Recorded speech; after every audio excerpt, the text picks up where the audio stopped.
여러분 한번 생각해 보세요. 여러분 신앙생활 하시면서 성령 충만 받으라 소리 얼마나 들으셨습니까? 안창자님 신앙생활 몇 년 되셨죠? 25년 되셨죠? 25년 동안 성령 충만 받아라 몇 번 들으셨어요? 기억이 안 날 정도로 성령 충만을 들으셨대요. 여러분 성령 충만 받으시길 바랍니다. 네, 오늘도 제가 얘기했습니다. 그래서 우리가 이 얘기를 듣고요, 다들 어떻게 하십니까? 성령 충만을 위해서 기도하잖아요. 그리고 성령 충만을 실제적으로 받잖아요. 그래서 성령 충만을 받으면 어떤 일이 생깁니까? 하나님의 인재를 경험하면서 분명히 나 혼자 기도하는 것 같은데, 그죠? 누군가 내 옆에 있는 것 같아. 내 기도를 돕고 있어요. 그리고 내가 손을 얹고 기도하는데 손이 떨어지질 않아요. 누가 내 손을 잡고 있어요. 뭐 끝없이 잡고 있는 거예요. 또 어느 때는 뒤로 와서 살포시 안아주기도 합니다.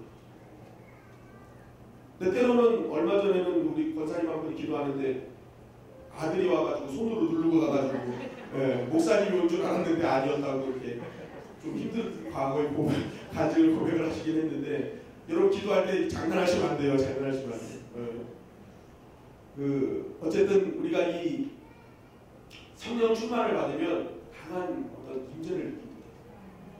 힘들지 않아요. 힘들지 않아요. 그런데 문제는 여기서부터 무엇이냐? 성령 충만을 이렇게 받았는데 우리가 성령 충만을 자꾸만 축소시키는 거예요. 축소시키는. 성령의 능력을 자꾸만 우리가 축소를 시켜요. 축소를 시켜요. 어떻게 축소를 시킵니까? 성령의 능력, 성령의 충만함을 교회 안의 사역으로만 축소시켜버린다. 교회 사역에서 필요한 능력으로만 알기 때문에 자꾸만 이 안에서는 막 엄청난 역사들이 일어나는데 밖에 나가면 하나도 일어나지 않아요.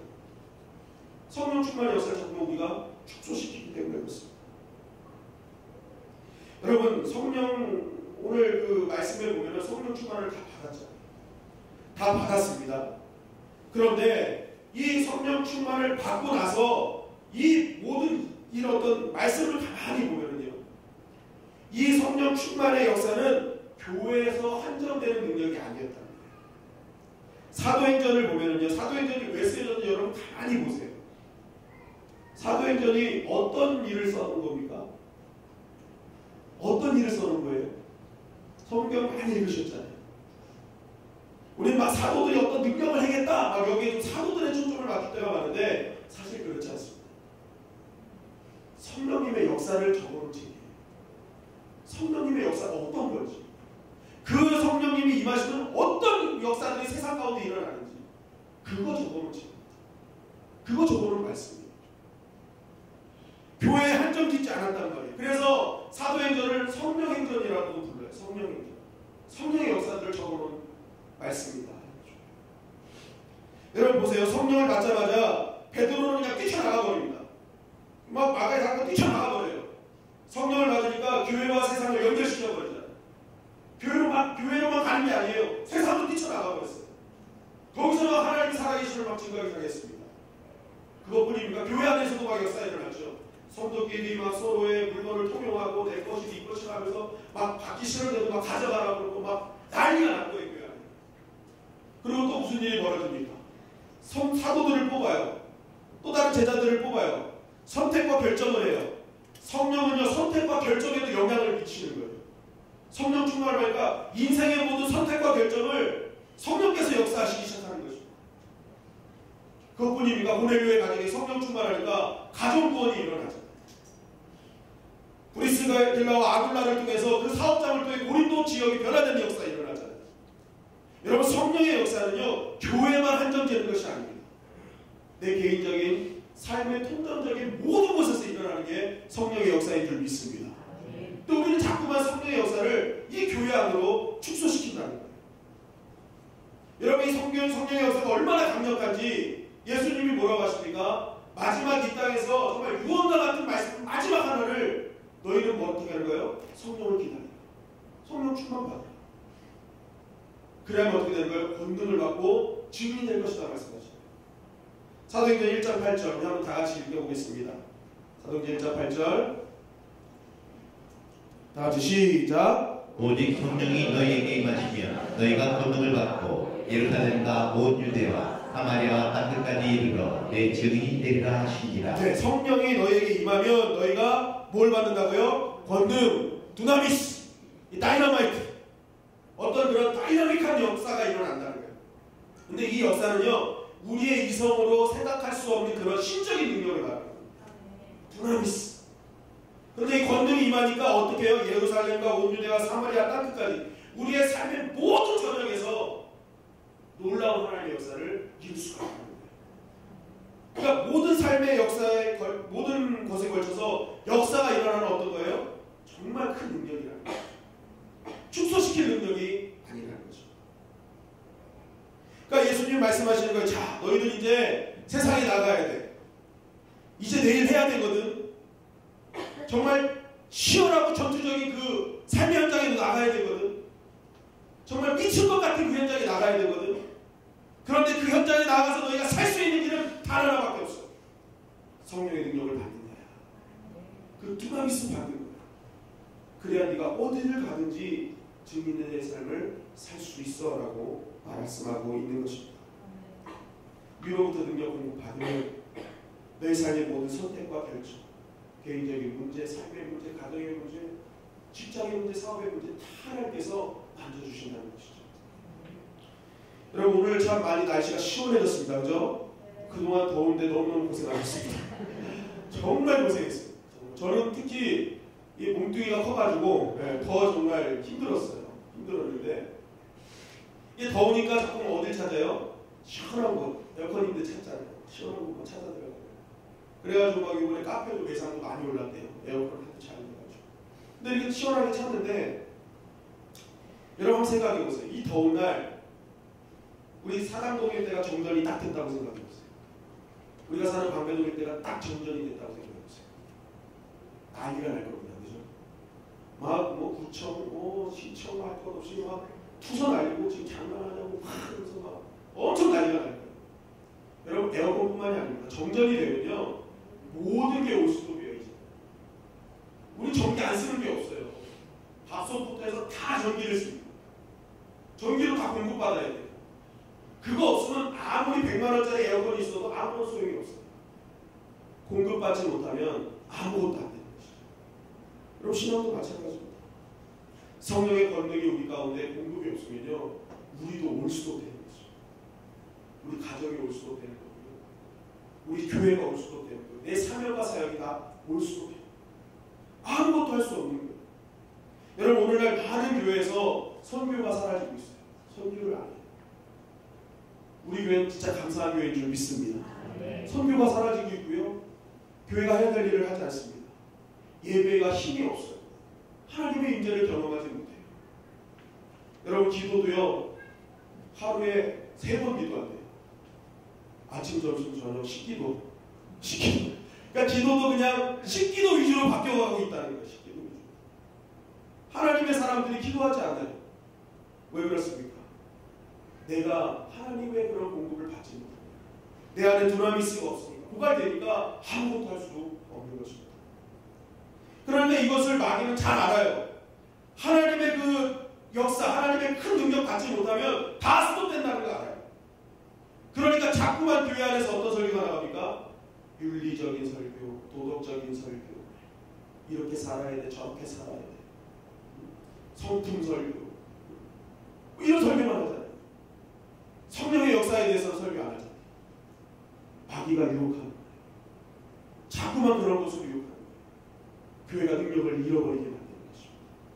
자꾸만 성령의 은사와 성령의 은사를 능력을 부정적으로 보내요.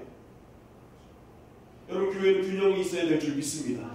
윤리와 도덕이 나쁘다는 게 아니에요. 필요합니다. 그러나 동일하게 업무가 같이 있어야 되는 거예요. 성령의 역사가 일어나야 되는 것입니다. 공급받아야 되는 거예요. 그래야 교회가 교회답게 되는 것입니다. 누가복음 4장 16절 19절 말씀해 보니까 이런 말씀이 있네요. 우리 다 한 절씩 교독하시겠습니다. 예수께서 그 자라나신 곳 나사렛에 이르사 안식일에 늘 하시던 대로 회당에 들어가사 성경을 읽으려고 서심해 선지자 이사야의 글을 드리거든 책을 펴서 이렇게 기록된 데를 찾으시니 주의 성령이 내게 임하셨으니 이는 가난한 자에게 복음을 전하게 하시려고 내게 기름을 부으시고 나를 보내사 포로된 자에게 자유를 눈먼 자에게 다시 보게 함을 전파하며 눌린 자를 자유롭게 하고 주의 은혜의 해를 전파하게 하려 하심이라 하였더라. 아멘. 예수님이 공생애를 시작하시면서 하신 말씀입니다. 예수님이 사역을 시작하시면서 난 이제 앞으로 가난한 자에게 복음을 전할 거야. 포로된 자에게 자유를 줄 거야. 눈먼 자를 눈뜨게 할 거야. 그죠? 눌린 자를 자유롭게 할 거야. 하시면서 처음으로 강조하신 게 뭐예요? 주의 성령이 내게 임했기 때문이야. 주님이 나를 하나님이 나에게 능력을 공급하셨기 때문이야. 그러니까 자신 있게 얘기하시는 거예요. 주의 성령이 내게 임했습니다. 난 이제 일을 감당할 거야. 라고 했습니다. 공생의 시작 때 말씀하시는 거예요. 그러니까 오늘 사도행전을 통해서도 보세요. 제자들의 공생애는 사도행전 시작입니다. 그죠? 제자들의 공생애는 사도행전이 시작이에요. 그러니까 예수님이 말씀하시는 거예요. 내 공생애도 이렇게 시작했어. 그러니까 너희들 나랑 똑같은 사역을 해야 되거든. 너희들도 가난한 자에게 포로된 자에게 자유를 주고 눈먼 자에게 다시 보게 해야 되고 이 일 니네들이 해야 되는데 나랑 똑같이 너희들 성령 받아야 돼. 주의 영이 너에게 임해야 돼 라고 말씀하시는 거예요. 그럴 때 너희가 너무나 이길 수 있음을 말씀하고 있는 것입니다. 여러분 우리가 신앙생활을 가만히 보면요. 신앙생활을 사실 한다는 것 자체가 불가능한 것들입니다. 복음을 믿고 내가 그 복음을 믿고 전달한다는 것 우리는 당연한 것 같지만 사실은 여러분들 진짜 엄청난 일들을 하고 계시는 거예요. 여러분들이 들은 복음이 어떤 복음입니까? 한번 하나씩 말씀해 보세요. 여러분들이 누구에게 누가 나를 전도했어요. 그리고 교회 와서 복음을 막 듣는데 그 복음 안에 어떤 내용이 핵심이었어요? 딱 창세기 1장 1절을 여니까 뭐라 그래요? 태초에 하나님이 천지를 창조하셨습니다. 말씀으로 이 땅을 다 만드셨대요. 그리고 나서 어떻게 합니까? 하늘이 열려서 막 물이 쏟아지고 물이 막 바다가 갈라지고 그죠? 막 앉은 자가 일어나고 동정녀가 아기를 낳고 사람이 무리를 걷고 죽은 자가 부활하고 죽은 자를 살리고 이게 복음의 내용 아닙니까? 이게 복음의 내용 아니에요. 여러분 세상 사람들이 왜 예수님 안 믿습니까? 안 믿는 사람들 이게 말이 되냐는 거예요. 너 이성으로 생각할 때 이게 말이 되냐는 거예요. 이성으로 생각하면 이거는 접근할 수 없는 겁니다. 절대 접근할 수 없어요. 우리의 이성과 본능은 복음과 완전히 배치되는 거예요. 대치된단 말이에요. 그런데 우리는 지금 이걸 믿고 간단 말이에요. 세상 사람들이 보면서 야 그거 어떻게 믿고 있어? 너 어떻게 그렇게 그거 갖고 살 수 있어? 어떻게 그렇게 힘든데 그 말씀 붙들고도 살 수 있어? 사람들 우리 약간 정신 나간 사람처럼 생각해요. 그런데 우리 그걸 유지해야 되거든. 그런데 그 유지하는 힘이 어디서 나오는 거야? 나한테 나오는 것이 아니죠. 하나님께서 부어주시는 성령이 충만해야 우리는 이 복음을 유지할 수 있는 것입니다. 왜 그런데 복음을 부끄러워하죠? 예전에는 교회 올 때 진짜 이렇게 다들 성경책 끼고 오셨잖아요. 그죠? 뭐 요즘에는 뭐 스마트폰도 있고 다 그래서 이제 뭐 이렇게 쉽게 이렇게 갖고 오실 수도 있지만 사실 원래 이 성경책이 끼고 온 문제가 아니라 내가 신앙이라는 걸 숨기잖아요. 복음을 부끄러워해요. 근데 왜 그렇습니까? 그 부끄러움은요, 내 안에 그 두려움이 수가 없어서 확실한 능력을 못 잡으니까 갈등하는 것이죠. 하나님이냐 세상이냐 여기서 갈등하니까 내가 결정하지 못하니까 갈등이 계속 오는 것입니다. 여러분 우리가 공급받아야 복음을 유지할 줄 믿습니다. 그 복음을 부끄러워하지 않는 거예요. 당당하게 신앙생활하는 것입니다. 식사 기도할 때 숟가락 떨어뜨리고 기도하지 않고 그 떨어뜨리고 고개 숙이면서 기도하잖아요. 청년들 그러지 않아요? 신발 묶는 척하면서 기도. 그럼 부끄럽게 안 한단 말이에요. 당당하게 한단 말이에요. 당당하게. 여러분 우리는 공급을 받아야 되는 거예요. 쉴 수 없는 공급을 받아야 우리는 유지할 성령을 그런 어떤 하나님의 역사를 계속 유지할 수 있는 것이죠. 저에게는 두 아들이 있습니다. 두 아들이 있는데 아주 건강한 아이들입니다. 잘 아프지도 않아요. 아프지도 않고 열심히 그냥 공부는 안 하는데 열심히 이제 살고 있어요. 살고 있는데 특별히 둘째 뭐든지 열심히. 이 아이를 가만히 봐요. 제가 이제 늦게 들어갈 때는 막 11시에도 들어가고 막 그러거든요. 집에 들어가면. 그럼 그때까지도 안 자고 있어요. 안 자고 있고 꼭 저희가 잘 때 같이 자요. 엄마 아빠가 잘 때 같이 자요. 야, 도대체 얘네들은 체력이 도대체 어디서 낮에도 안 잤대요. 나중에 보니까 얘네들은요, 특히 둘째는, 첫째는 잘 안 가는데 둘째는 학교 다녀오면 할머니 뭐 있어? 물어보는 거예요. 그럼 뭐 해줘? 뭐 해주세요? 뭐 해가지고 맨날 먹어요. 맨날. 그리고 막 냉장고도 계속 열어. 근데 첫째는 냉장고를 잘 열어보지 않습니다. 걔는 그냥 별로 그렇게 먹는 거에 신경을 안 씁니다. 그래서 몸매가 저와 같아요. 저와 같은데 그 둘째는요, 끝까지 먹어요. 끝까지. 계속 먹어요. 자꾸만 공급하니까 얘가 지치지 않아요. 그래서 어릴 때 받은 상도 지치지 않는 체력상을 받아왔어요. 이 아이가 지치지 않는 체력상. 정말 줄상이 없으니까 별상을 다 주는 거예요. 뭐 받을 만한 게 없는데 선생님이 봤을 때 얘는 지치지 않아. 그러니까 지치지 않는 체력상을 받아왔어요. 그만큼 막 얘는 지치지 않아요. 공급을 받으니까. 여러분, 해거리라는 말이 있습니다. 해거리. 이 말 아세요? 해거리. 해거리. 이게 뭐냐면 나무가요, 일정 수준이 되면요, 그냥 모든 에너지 활동을 멈춘다는 거예요. 다 에너지를 최소화시키고 그때부터 어떻게 하느냐, 재충전하는 데만 모든 힘을 씁니다. 햇빛을 공급하고 영양분을 공급하고 수분을 공급하고 가만히 있는 거예요. 아무것도 하지 않아요. 꼭 죽은 것만 같아요. 그런데 이 나무가 해거리가 딱 지나고 나면 다음에는 더 심한 열매들이 주렁주렁 미친다는 것입니다. 공급받으니까 풍성한 열매가 맺혀지는 것입니다. 여러분, 우리 신앙도 마찬가지고 신앙에도 해거리가 있어야 돼요. 우리가 일주일 동안 얼마나 힘들게 삽니까? 얼마나 어렵게 삽니까? 그러면은 충전 받아야죠. 공급 받아야죠. 하나님 준비하신 이 예배 시간에 와서 정말로 모든 에너지 다 멈추고 정말 그분한테 나의 모든 것을 공급받아야 될 거 아닙니까? 그래야 힘 있는 사명을 감당할 수 있는 겁니다. 여러분, 신앙생활은 따라하시겠죠. 내 힘으로 하는 것이 아니다. 내 힘으로 하는 것이 아니다. 주님께서 공급해 주시는 힘으로 하는 거예요.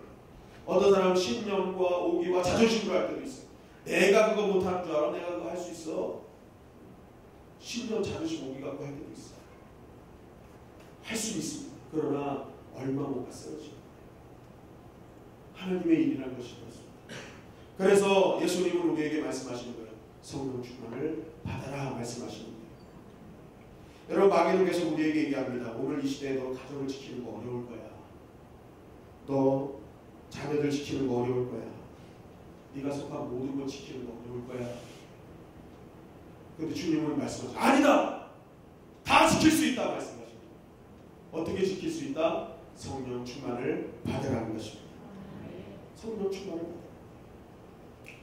여러분, 오늘날 요즘 많이 나오는 얘기가 교회가 위기다라는 얘기 나오죠. 우리 교회도 간혹 들립니다. 교회 자꾸만 인원이 줄고 줄은 거 이렇게 한꺼번에 이제 빠져나가고 또 예배 시간에 좀 인원이 적은 것 같아서 많은 분들이 위기다, 어렵다, 사람이 없다, 잊어도 어떻게 하냐 라는 그런 걱정과 염려들을 많이들 하십니다. 그러나 여러분, 교회의 위기는요, 걱정과 염려로 돌파하는 것이 아닙니다. 하나님의 공급받고 기도하고 성령 충만 받으면 위기는 돌파될 줄 믿습니다. 네. 여러분, 우리의 이성과 본능을 눌러버리는 더 큰 하나님의 능력을 받는다면 우리 주님의 영광에 하나님께서 반드시 쓰실 줄 믿습니다. 네. 여러분, 교회 이전 우리 교회가 앞으로 부흥하는데 새롭게 시작하는 시작점이라고 합니다. 네. 시작점이에요. 네. 여러분, 그 비행기가 이륙할 때 크리티컬 타임이라는 게 있습니다. 위험 시간. 언제인지 아십니까? 이륙할 때 7분, 착륙할 때 5분. 이게 위험 시간입니다. 착륙할 때 당연히 위험하죠. 근데 이륙할 때 왜 위험할까요? 이륙할 때는 모든 중력을 다 받고 있는 비행기가 솟구쳐 올라야 되기 때문에 모든 엔진을 다 끼고 모든 동력을 그곳에 다 집중한다는 거예요. 그런데 그때 조금이라도 잘못되면 비행기는 그냥 추락합니다. 그러니까 이 이륙 7분이 정말 모든 공급을 다 쏟아붓는, 엔진에 쏟아붓는 그 시간이라는 거예요. 그래야 이륙할 수 있습니다.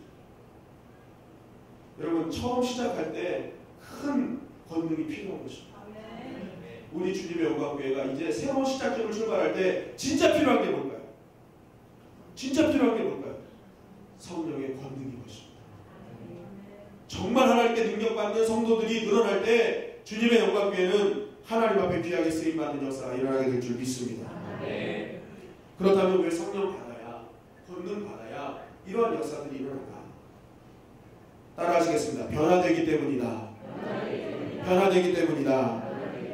우리가 성령 사건을 다루면서 많은 사람들이 이 성령을 받은 모양에 집중을 합니다. 불 같은 성령, 바람 같은 성령. 불 받아야 된다. 불 받아야 된다. 이런 얘기를 하죠. 그러나 이것은 성령을 받을 때 그 각자가 받은 어떤 주관적인 느낌이 그거예요. 주관적인 느낌. 꼭 불로 바람으로 역사되지 않죠. 예수님은 성령 받을 때 비둘기 같은 성령이 임하셨어요. 평화롭게 임하셨대요. 강하게 역사되는 것도 있고요. 평화롭게 역사되는 것도 있어요. 그래서 여러분 모양으로 평가되는 것이 아닙니다. 성령의 역사는요. 따라하겠습니다. 변화로 평가되는 거예요. 이전과 달라졌느냐 아니냐 이것이 성령 받은 사람이냐 아니냐의 모습이라는 것입니다. 여러분 부흥과 흥행이란 말이 있습니다. 부흥, 흥행. 교회 기도할 때는 부흥케 하여 주시옵소서 하죠. 흥행하게 하여 주시옵소서 잘 안 합니다. 왜 그럴까요? 비슷한 말이에요. 비슷한 말. 부흥하고 흥행하고 동일한 말이죠. 많아지고 넓어지고 좋아지고 그런 거잖아요. 그런데 흥행이라는 단어가 왔어요. 왜 그런지 아십니까? 흥행은요 사람은 많아져요. 그런데 거기에 내적인 변화가 없어요. 아무런 변화가 없어요. 그냥 내가 좋아서 모여서 내가 이때 흥을 다 걷고 나면 그냥 가는 거예요. 시기가 있어요. 때가 있어요. 그냥 딱 끝나는 거예요.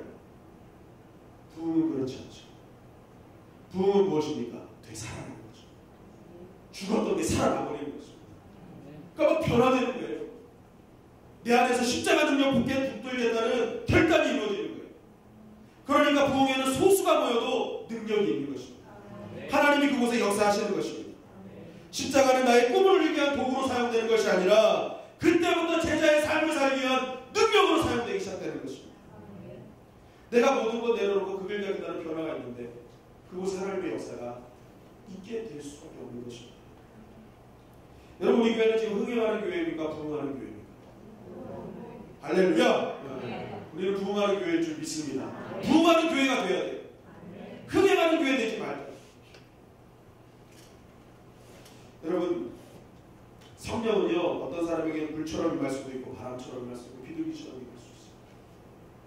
근데 많은 사람은 거기 현혹되잖아요. 근데 성령은요 변화의 역사가 있는 것입니다.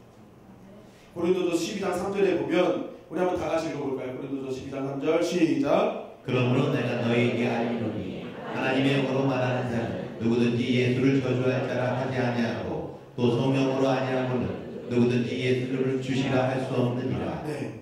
성령을 통해서 예수님을 주로 시인하는 역사들이 일어납니다. 그리고 요한복음 14장 26절입니다. 시작. 보혜사 곧 아버지께서 너희 이름으로 보내실 성령 그가 너희에게 모든 것을 가르치고 내가 너희에게 말한 모든 것을 생각나게 하리라. 네, 성령께서 역사하시면 어떻게 합니까? 너희에게 것을 생각나게 하신다. 여러분 한번 생각해 보세요. 성령 받기 전에는 성격 충만이잖아요. 성격 충만. 그러니까 내 마음대로 사는 거예요. 성격 충만. 근데 성령 받으면 어떻게 해요? 주님의 마음이 임하는 거예요. 주님의 마음대로 사는 것이죠. 달라지죠. 완전히 달라지는 거예요. 내가 막 사는데 성령 충만한 사람은 갑자기 예수님이 주로 시인됩니다. 그러니까 내가 죄 짓는 자리 앞에서 주님이 시인되는데 내 입으로 예수님이 주님을 고백되는데 그 자리에 있을 수 있어요? 빠져나오죠. 내가 어떤 무언가를 할 때 하나님께서 말한 모든 것을 생각나게 하시는데 내가 어떤 선택과 결정을 하겠습니까? 하나님 자꾸만 나를 하나님의 방법대로 선택하게 만드시고 변화될 수밖에 없는 것입니다. 여러분 성령 충만을 받은 사람은요 뭔가 신비롭게 사는 사람이에요. 성령 충만한 사람은 때로 신비로운 것과 거리가 멀 수도 있어요. 어떤 사람은 성령 충만 받아 막 청산유수처럼 기도하는 것을 부러워하는 사람도 있어요. 그런데 여러분 성령 충만 받아도요 청산유수처럼 기도하지 못할 수도 있습니다.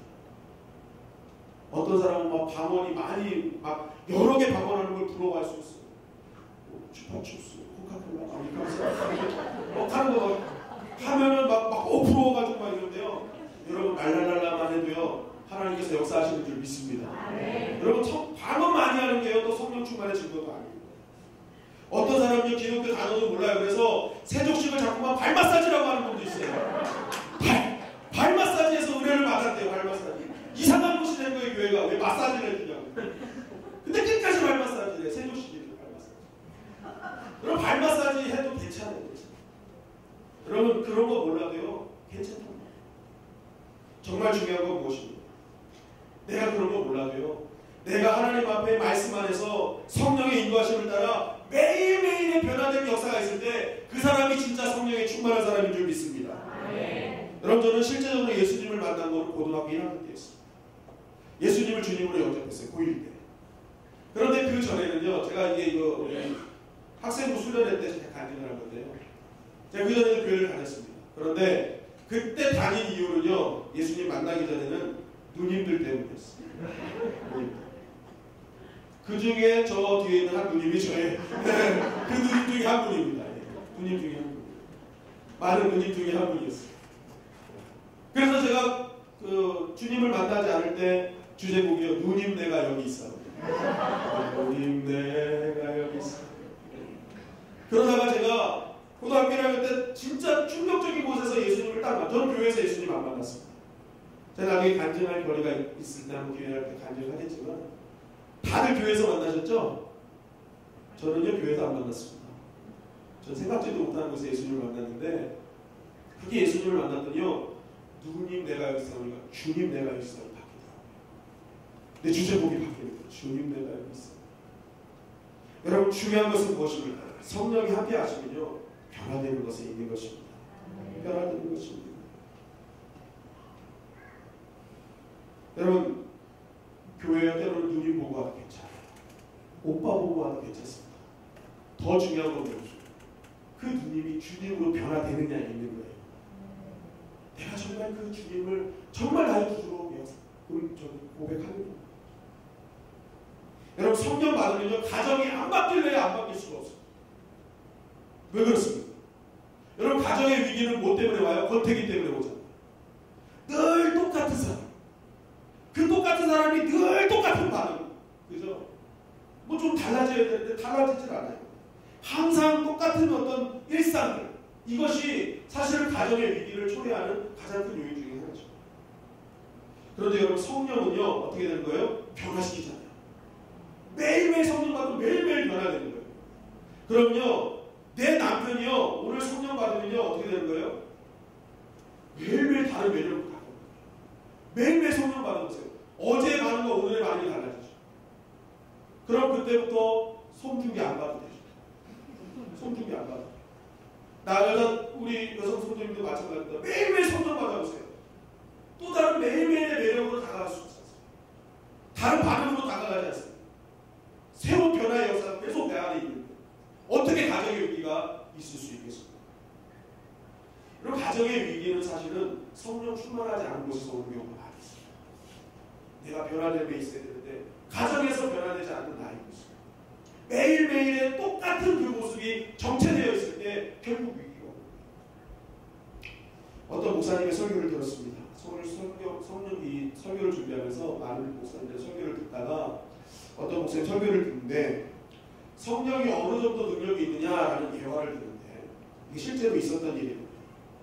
어떤 목사님이 너무 목회가 힘들어가지고 이 목회를 좀 잘해보고 싶다는 마음으로 목회자 성령 세미나에 참석한 것입니다.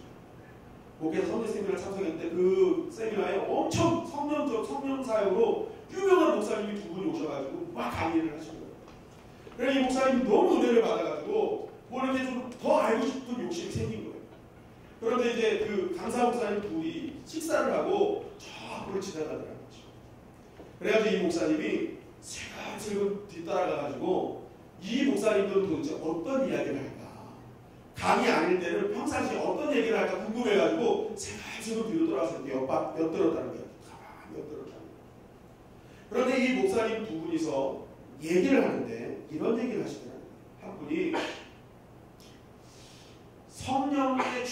받지 않고 성령을 의식하며 살기만 해도 인생의 90%의 문제가 해결되더라. 이분이 그런 얘기를 하더라고요. 강의 시간에 안 가르쳐 주셨는데 본인 둘이서 얘기를 하는데 성령 충만은 힘들면 성령을 의식만 해도 인생의 문제의 90%가 해결되더라. 그 얘기를 서로 하더라고요. 그래서 가만히 좀 들어갔대요. 그랬더니 계속 이렇게 얘기를 하더라고요. 성령이 보고 계시다고 의식하고 성령께서 듣고 계시다고 의식하시고 성령이 알고 계시다고 의식하고 있는데 어떻게 딴 길로 갈 수 있겠냐. 그래가지고요, 이분이요, 그때부터 자기는 성령 충만 안 될 때는 의식하는 사람이에요. 성령께서 듣고 계시고 성령께서 보고 계시고 성령께서 다 알고 계시고 하면서 그렇게 의식하고 살았더니 지금 훌륭한 목회자가 돼요. 훌륭한 목회자. 성령 충만 받지 않고 의식하고만 살았는데도 놀라운 역사가 일어나더라는 것입니다. 여러분, 이 예와 이게 우리에게 주는 메시지가 뭐예요? 성령은 그만큼 강력하다는 것입니다. 성령 충만을 받지도 않았는데 의식하기만 했는데도 놀라운 역사를 이루더라고요. 그만큼 성령은 강력한 역사를 갖고 엄청난 두나미스, 큰 능력을 갖고 있는 것이 성령임을 증거하고 있었습니다. 여러분, 때로는 우리가 성령 충만을 받지 못할 막 힘든 그런 상황도 있어요. 그럼 그때는요, 성령을 의식만이라도 하시길 간절히 바랍니다. 성령께서 보고 계시다. 성령께서 듣고 계시다. 성령께서 알고 계시다. 의식만 해도 여러분 인생의 90%의 문제가 해결될 줄 믿습니다. 여러분, 오늘 이 밤에 우리가 해야 될 일을 다 합니다. 그 놀라우신 성령의 충만함을 우리는 받아야 될 줄 믿습니다. 내가 그분의 영으로 충만하게 되면 모든 것이 변화되는 것입니다. 나의 가정과 자녀와 나의 삶의 일터와 교회 안에서의 모든 문제가 주님 뜻대로 다 변화되는 것입니다. 오늘 성경은 그것을 얘기합니다. 하나님의 성령의 역사를 축소시키지 말아라. 한정시키지 말아라. 너의 이성과 본능으로 생각하지 말아라. 더 큰 역사가 기다리고 있다. 여러분, 이 말씀을 꼭 붙잡고 저와 여러분들이 성령의 충만함을 받아 정말로 성령께서 역사하시는 그 현장에 그것을 바라보며 영광 돌리는 저와 여러분들이 되시기를 주님의 이름으로 간절히 축원합니다.